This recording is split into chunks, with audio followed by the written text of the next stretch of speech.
ጭንቀት ከበዛ እንቅልፍ በሰዓቱ አለመተኛት በቂ እንቅልፍ ሰዓት ከሌላ አይን ሊርገበገብ ይችላል። ቡና፣ ሻይ፣ ሌሎች መጠጦች ሱስ ያለበት ሰው ያ ነገር አምጡ ብሎ ሲያዛጋና ሲያንተ ሲለው አይን ሊርገበገብ ይችላል። ከአብሮ መርገብገብ ሲባል እንደዚህ አይደለም። እዚህ ስር የምትርገበገብ ነገር አለች። በጣም እንዲህ የምትል አይደል? በጣም የምትርገበገብ አልሆነብሽ? ልክ እንደዛ ማለት ነው። አዎ ብዙ ሰው ያ በስጋም ተሞክሮ ሊተው ይችላል። እስቲ ሞክሩት፣ ሊተው ይችላል። ግን ሞር 80% ምናምን አጅሬው ነው። ለምሳሌ ጆሮ ጭው ሲል ምን ይላሉ እናቶቻችን? ውይ ምን ክፉ ወሬ ሊያሰማኝ ነው ይላሉ አይደለ? ክፉ ወሬ በሚለው ነው የሚሉት። አይን ሲርገበገብ ግን ምን ሊያሳየኝ ነው ወይ የሆነ እንግዳ ሊመጣ ነው የሚባለው። መርጠው ነው እነሱ የሚመኙት። ጆሮም ሲሆን ጭው ይላልና መጽሐፍ ቅዱስ ላይ ዘዳግም 28 ላይ ጆሮን ጭው የሚያደርግ ወሬ ያመጣብሃለሁ ይላል። ለምን ጆሮ ድፍን ጭው የሚለው የሆነ ነገር ሊመጣ ሲል ነው ከሚለው ክርስቲያናዊ የሆነ አስተምሮና ትርጉም አብሮ የሚሄድ ስላለው ነው። በሳይንሱ ስትመጡ ደግሞ ዋየርለስ የሆኑ ኢርፎኖች በተደጋጋሚ የምታደርጉ ሰዎች ጆሮን ድፍን የማድረግ ቲቪተስ የሚባል ነገር አለ። ይሄ ጸጥ ስትሉ ሲያውን ጸጥ በሉ ጭው የሚል ነገር የለም። ጭንቅላት የሚጮኸው ነገር በጆሮ በኩል ድምፁ ይሰማል። ቲቪተስ ይባላል ወይም ታይነተስ ይሉታል። ይሄ ድምፅ ማስወገድ ይቻላል።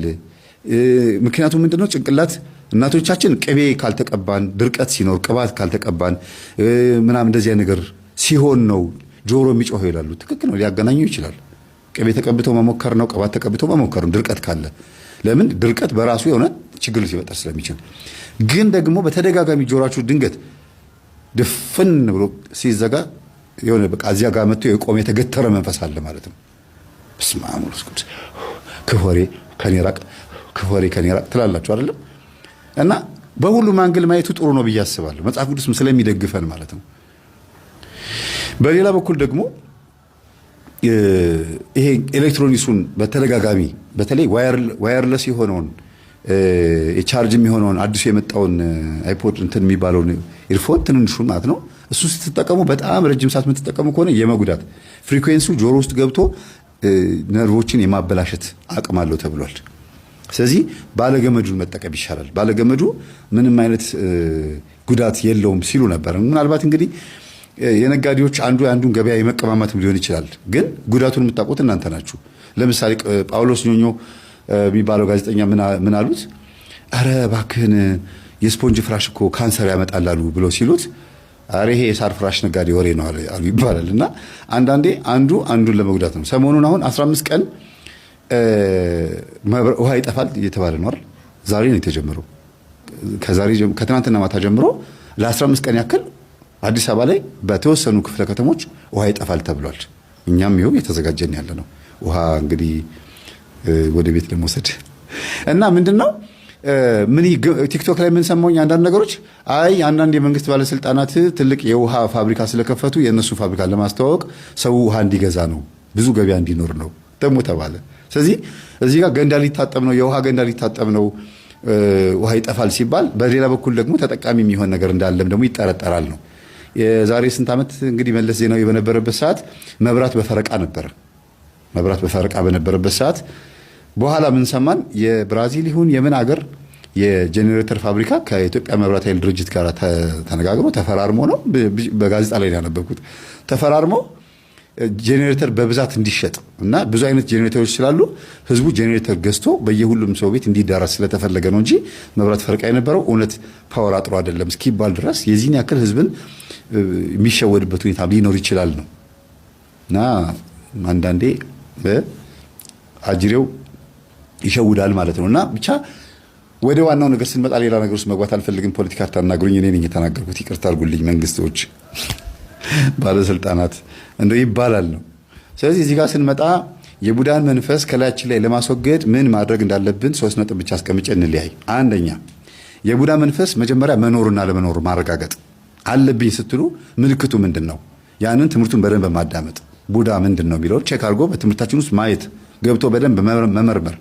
ቡዳ ምን ላይ ነው የሚቀመጠው? አይን ላይ ነው? ፊት ላይ ነው የሚቀመጠው? ምንን የጎዳብኝ? ምንን ያበላሸብኝ? እኔ የነካሁት ነገር በሙሉ የሚበላሽብኝ ከሆነ አው በእርግጥ ችግር አለ፣ ቡዳ አለ። ግን ደግሞ እኔ ራሴ አባካኝና አጥፊ የሆንኩት ገንዘብ ሳገኝ ብቻ ነው ወይስ ድሃም ሆኜ አባካኝና አጥፊ ነኝ? ቼክ ማድረግ። አሟጦ መጨረሻ እስክትደርሱ ድረስ ድሃ መሆናችሁ እንኳን ራሱ አሁን አንዳንድ ሰው የሚበላው የሚጠጣ ወጥቶ እንኳን ለአረቄ ሳንቲም አያጣም፣ ለሲጋራ ሳንቲም አያጣም። ምንም እኮ ሆድ ውስጥ እኮ ምግብ የለም። እስከ መጨረሻው ሰዓት ድረስ ከእናንተ ጋር ይፋለማል፣ ምንም እንዳይኖራችሁ አድርጎ። ቂምና ሳንቲም ኪስ ውስጥ አያድርም ይላሉ አይደል ሰካራሞች። እና በዚህ ልክ እስከ መጨረሻ ድረስ ድሃ ጨርቃም አድርጎ የለበሰውን ልብስ እስከ መሸጥ፣ ነጠላ ጫማውን ሸጦ በባዶ እግሩ እስከ መሄድ የሚያደርስ ሱስ ያለበት ሰው ከባድ የቡዳ መንፈስ ያለበት ሰው ነው። ሴትም ከሆነች ልክ እንደዚሁ ሁሉ ነገሯን ምጥጥ አድርጋ ሁሉም ይከፋባታል። ጎረቤትም ራሷን በራሷ ላይ ክፉ ትሆናለች። በራስ ላይ ክፉ መሆን ማለት ራስን አለመጠበቅ፣ ለራስ አለማዘን፣ ለነፍስ አለመጨነቅ፣ ለዘላለማዊ ሕይወት አለመጨነቅ ማለት ነው። ዝም ብሎ ተስፋ የቆረጠ ራስን ስለማጥፋት ብቻ ማሰብ ማለት ነው። ይሄ በራስ መጨከን ይባላል።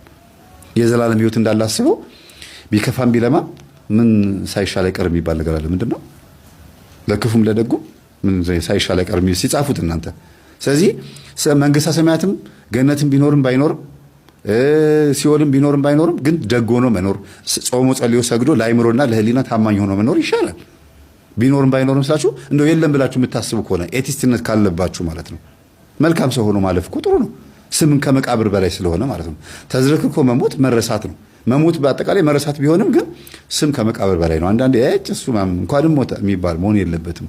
ኧረ ይሄን አድርጎ እኮ አረፈ እንደው ትልቅ ነገር ሰርቶ አለፈ ይባላል። የዛሬ 20 ዓመት የተተከለ ችግኝ ነው ዛሬ ዛፍ ሆኖ ለእኛ መጠለያ ሆነው። እኛ ደግሞ ችግኝ ተክለን ደግሞ ለሚቀጥሉ ትውልድ ዛፍ እንዲያገኙ ማድረግ አለብን። እና ስለ ቡዳ መንፈስ ማወቅ ነው መጀመሪያው። ሁለተኛ ደግሞ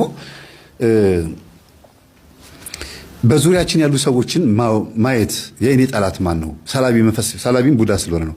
ሰላቢ መንፈስ ምቀኛ የሆነ ሰው በእኔ ዙሪያ ማን አለ?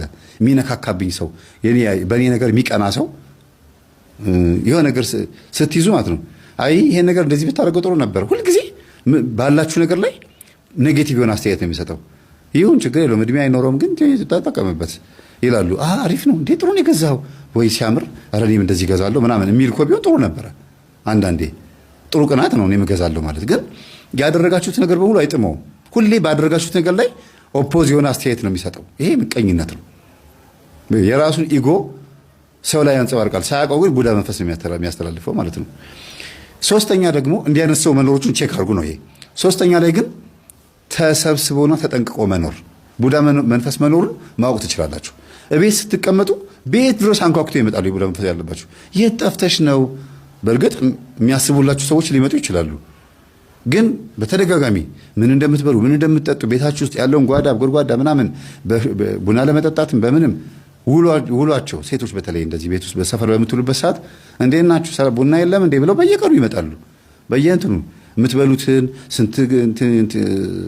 ስንዴ ስንት እንዳስፈጫችሁ ጤፉ ምኑ ሁሉ ነገር ኢንፎርሜሽን ማወቅ ይፈልጋሉ። መረጃው የእናንተ ቤት መረጃ እንዲኖራቸው ይፈልጋሉ። ከዛስ ምንም ባያደርጉም እንኳን ቡዳው ይበላዋል። ከዛ በኋላ የተመናመነ ከዛስ እናንተ አበድሩኝ እንድትሏቸው ይፈልጋሉ። ከነሱ ቤት እናንተም እህል እንድትበደሩና አለሁኝ አይነት ነገር ከዛ ቤት እኔም ስላበደርኳት ቤት ሁልጊዜ እገኛለሁ የማለት ነገር እና የቡዳ መንፈስ ሳያስቡትም አስበውትም በዙሪያቸው ያሉ ሰዎች ላይ ቼክ ማድረግ ያስፈልጋል። ሌላው እንደ 1 2 ብዬ 3 ብዬ ማልሰጠው ቁጥርም ማልሰጠው ያለው እድሌ ነው እንዳትሉ፣ ወይም ባህሪ ነው ጸባይ ነው እሷ እኮ እንዴት ስትፈጠር እንዳትሉ። ዞዲያክ ውስጥ አለ ህይወታችሁ። ግን ያ እግዚአብሔር የወሰነላችሁ አይደለም። ይሄ የኮኮ ቆጠራ ውስጥ ሊዮ፣ አኳሪየስ፣ ሳጁታሪየስ ምናምን እየተባለ የሚጠራው በአማርኛው ደግሞ ሰንቡል ምናምን አሰድ ሰዓት እየተባለ የሚጠራው ያ የኮኮ ቆጠራ ውስጥ ያለው እናንተ የተወለዳችሁበት ወር እናንተ እንደዛ እንድትኖሩ የተፈቀደ ሳይሆን አጋንንት ነው ይሄን ያዘጋጀው። በፍጹም በተወለዳችሁት ወርም ይሁን ባላችሁ ተክለ ቁመና የሚሆን እግዚአብሔር እንደዛ እንድትኖሩ አልወሰነም። ነፃ ፈቃዳችሁ ብቻ ነው የሚያኖራችሁ። መዳን የሚፈልግ ይድናል፣ መሞት የሚፈልግ ይሞታል። ለዚህ ነው መጽሐፍ ቅዱስ የተጻፈው እንጂ በእድላችን ቢሆን ኖሮ አንብበንም የማይገባን ከሆነ መንኩሰንም የማንጸድቅ ከሆነ አግብተንም ልጅ ማናሳድግ የሚሞትብን ከሆነ የተጻፈብን ነገር እኛ ከምንፈልገው ጋር የሚጋጭ ከሆነ ለምንድን ነው አርፈን የማንቀመጠው? ከቤትም የምንወጣው በኮከብ ነው፣ የምንቀመጠው በኮከብ ነው። ስናወራም ስንቆጣም በኮከብ ከሆነ ለምንድን ነው ታዲያ የራሳችን ህይወት የምንኖረው? ራሱ ኮከቡ ይምራን እንጂ እንደፈለገ ነበር የሚያስብለው። ስለዚህ አይደለም። የሰው ልጅ እልከኛም ግትርም ትዕቢተኛም ይሁን ደረቅም ይሁን ያን ያደረገው ግን ልቡ ላይ የከበደበት መንፈስ ስላለ ነው። አይምሮ ውስጥ ህሊና ውስጥ የተቀመጠ መንፈስ ስላለ ነው። በተለይ በባህሪ በጸባይና በባህሪ ዙሪያ ላይ አይምሮ ላይ የተቀመጠ መንፈስ ነው። አይነ ጥላ ነው ይሄን የሚያደርገው።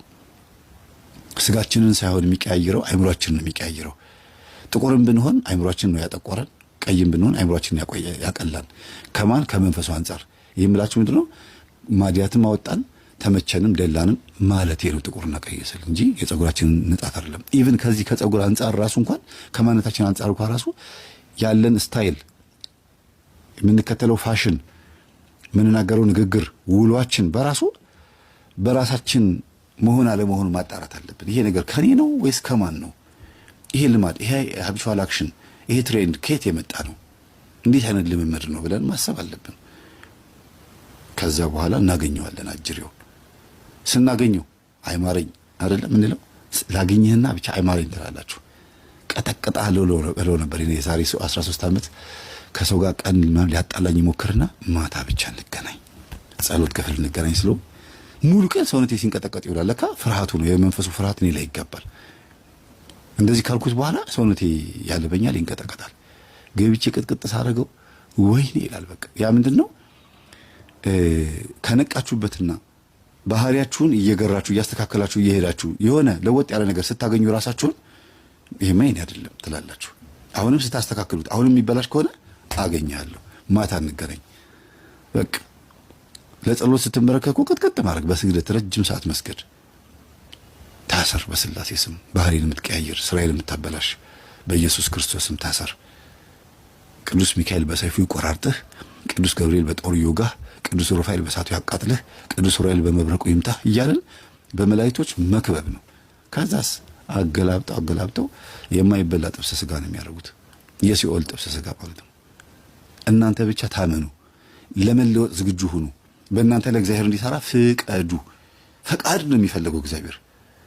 ልትድን ትወዳለህን? ቀላል አማርኛ አይደለችም። ይሄን ተደግፎ ሰይጣን ምን ያደርጋል እንግዲህ? ምን እንዲያውም ውጭ ሀገር አንዷ ምን አለችኝ? እማዬ 5 ሳንቲም እንኳን ቢሆን ስጪ በይኝ ካፍሽ ይውጣ አለችኝ አለች። ፈቃዷ እኮ ነው የሚፈልገው፣ አይገርም? እሺ ብር እንኳን ከሌለሽ ተበድረሽ ስጪ በይኝ ካፍሽ ይውጣ። አይ አልልም አለች ልጅቷ። ተናገሪው ይውጣ ካፍሽ። የሚገርማችሁ ሴትዮዋ ራሷ እናትየዋ ጠንቋይ ቤት ሄዳ ልጄ እንግዲህ ፈቅዳለች ይሁን ብላለች ብላ ስትለው አልፈቀደችም። ይሄ አንቺ ሐሳብ ነው ይላታል። በራሷ ፈቃድ ስትናገር ሴትዮዋ እምቢ አለችኝ። ታዲያ እኔ ምን ላድርግ ታዲያ ምናምን ትላለች። አሁን ንስሐ ገብተው የሚናገሩት እኚህ ሴትዮ ከዛ ደውለው እንደው ልጄ እባክሽን፣ እንደው ልጄ እንደው እባክሽን በቃ ይሁን በይና $150 ይሁን 1 ብር ይሁን ምንም ይሁን ይሄንን ለገሌ ስጭልኝ ብለሽ ካፍሽ ቃሉ ይውጣ እንዲሳካልሽ እኮ ነው ስትል ጊዜ አይ ቃሏን ካፌ አላወጣትም፣ እኔ ንስሐ ገብቻለሁ አልናገርም፣ እማዬ አንቺው ተወጪ ተይ ልጄ ይቆጭሻል በኋላ። ሴትዮዋ በዚህ ልክ ተፈታተኗት እና ልሞትብሽ ነው ብሎ ተናገሩ። እማዬ ንስሐ ግቢ፣ ንስሐ አልገባም ካልሽ ግን በቃ እንደምትሆኝ ሁኚ፣ እኔ ግን ራሴን ማዳን ነው የምፈልገው፣ ሙቺ ማለት ነው በተዘዋዋሪ መንገድ። በቃ ባልና ሚስት ለምሳሌ ከእናትና ከአባቱ ይለያል፣ እናትና አባቱን ይተዋል ወይም ይተዋሉ፣ ከሚስቱም ጋር ይተባበራሉ የሚለው በቃ ትውት ነው ወደ አንድ ነገር። እናትና አባት የራሳቸውን ህይወት ኖረዋል። አዎ ወደ ልጆች ትዳር መተው ግን ጣልቃ ገብተው ልጄ እንደዚህ ማድረግ አለብሽ ብለው ሲናገሩ እግዚአብሔርን እየተከተላችሁ ከሆነ እንደዛ የሚሏችሁ ነው። በሃይማኖት የሚበልጥ ነገር የለም። ከኔ ይልቅ ልጁንና ሚስቱን እናቱንና አባቱን ቤተሰቡን የሚወድ ለኔ ሊሆን አይገባኝም ያለው። ስለዚህ ልጅቷ ይሄን ቃል ስለምታውቅ ምንድነው ያደረገችው? እማዬ ከእግዚአብሔር አትበልጭብኝም፣ 5 ሳንቲምም ቢሆን እሺ ፈቅጃለሁ አልልም ያለችው።